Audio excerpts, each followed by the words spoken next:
வணக்கம் ஃப்ரெண்ட்ஸ். இன்றைக்கி இந்த சிறகடிக்கும் சீரியலோட ரிவ்யூ தான் பார்க்க போகிறோம். சிறகடிக்கும் சீரியலில் பார்த்தீங்க அப்படின்னா மீனா வந்துட்டு பார்த்தீங்கன்னா ரோஹினியோட ஃப்ரெண்ட்கிட்ட வந்து பார்த்தீங்கன்னா மீனோட நம்பர் வந்து கேட்டுப்பாங்க. அதாவது கிருஷோட அம்மா நம்பர் வேணும். ஏன்னா முத்துவை பற்றி கிருஷோட அம்மா தப்பாக நினச்சிட்டு இருக்காங்க. ஒரு பெரிய ரவுடி, அவங்க எங்கள் கூட இருந்தால் விஷயம் ரவுடி ஆயிடும் அப்படின்ற மாதிரி சொல்லியிருக்காங்க. அதனால் கண்டிப்பாக நான் பேசியே ஆகணும் அப்படின்ற மாதிரி வந்துட்டு சொல்கிறாங்க. உடனே வந்துட்டு ரோஹினியோட ஃப்ரெண்டு வந்து ரோஹினிட்ட வந்து சொல்கிறாங்க, இந்த மாதிரி வந்துட்டு மீனா வந்துட்டு என்ன நம்பர் கேட்டாங்க. நீ எதுக்கு மீனாட்டெல்லாம் பேசுகிற, மீனாக்கு எதுக்கு அவங்க கல்யாண இன்விடேஷன்லாம் வந்து வைக்கிற அப்படின்ற மாதிரி சொல்லும்போது பார்த்தீங்க அப்படின்னா ரோஹினியோட ஃப்ரெண்டு வந்து சொல்கிறாங்க, அவங்க எனக்கு நிறைய உதவி பண்ணியிருக்காங்க. அவங்களால தான் எனக்கு இந்த மாப்பிள்ளையே வந்து கிடச்சாரு. அதனால கண்டிப்பாக அவங்கள வந்து என்னால் ஏமாற்ற முடியாது. தயவுசெய்து ஏதாவது ஒரு வழி சொல்லி நீ தான் எப்படியாச்சும் நம்பர் கொடுக்கணும். என்னாட்ட இனிமேல் மீனாட்ட வந்து பொய்யெல்லாம் சொல்ல முடியாது அப்படின்னு சொல்லும்போது பார்த்தீங்க அப்படின்னா ரோஹினி வந்து ஒரு பிளான் போடுறாங்க. சரி, யாராவது ஒரு நம்பரை துபாயிலேருந்து எனக்கு தெரிஞ்சவங்க நம்பரை எப்படியாவது வாங்கி கொடுப்போம். அவங்ககிட்ட மீனாவிட்ட வந்து பேச சொல்லி, எதுக்கு இந்த மீனா அப்படிலாம் பண்ணிகிட்டு இருக்காங்க, முத்து ரவுடி தானே அப்படின்ற மாதிரி வந்து பேசிகிட்டு இருக்காங்க. அங்கிட்ட பார்த்தீங்கன்னா வீட்டில் வந்து முத்து மீனாவும் பேசிகிட்டு இருக்காங்க. அப்போ மீனா வந்து சொல்கிறாங்க, அந்த கல்யாண ஆர்டர் நல்லபடியாக நடத்தணும், நம்மளை நம்பி பொறுப்பாக கொடுத்துருக்காங்க.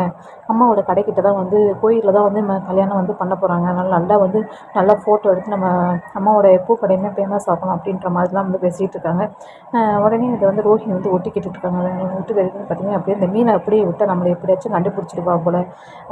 கண்டிப்பாக நமக்கு பிரச்சனை வந்து இந்த மீனாவால் தான் கண்டிப்பாக வரும். இந்த விஷயம்லாம் தெரிஞ்சுன்னா கண்டிப்பாக அந்த மனோஜ் நம்ம ஏற்றுக்க மாட்டான். அவன் நல்ல ஒரு மனநிலையில் இருக்கும்போது நம்ம உண்மையை வந்து சொல்லணும் அப்படின்ற மாதிரி நம்ம ரோஹினி வந்துட்டு தப்பாக வந்து யோசிச்சுட்ருக்கு. கண்டிப்பாக வந்து இந்த கல்யாணத்தை நடக்க விடக்கூடாது. கண்டிப்பாக இந்த ஆர்டர் வந்து மீனா கிடைக்கக்கூடாது. அந்த கல்யாணத்துக்கும் மீனா வரக்கூடாது அப்படின்ற மாதிரி வந்து பிளான் போட்டுட்ருக்கு. அதனால பார்த்தீங்க அப்படின்னா மீனாக்கு எதிரி யாரும் சிந்தாமணியை வச்சு இந்த காயை வந்து நகர்த்தணும் அப்படின்ற மாதிரி வந்துட்டு ரோஹினி பிளான் போட்டு சிந்தாமணியை பார்க்கறதுக்கு பார்த்தீங்கன்னா விஜயாவோட யோகா கிளாஸ்க்கு வந்து போகுது.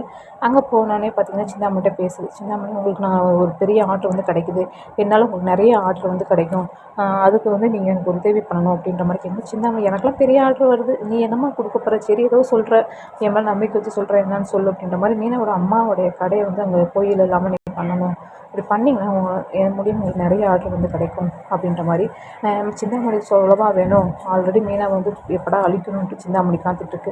அவங்க வீட்டிலேருந்தே ஒரு ஆள் கிடைக்கும் போது சும்மா விடுமா, கண்டிப்பாக வந்து செய்யும். என்ன இப்படி தான் வந்து பொம்மை வந்து போகுது.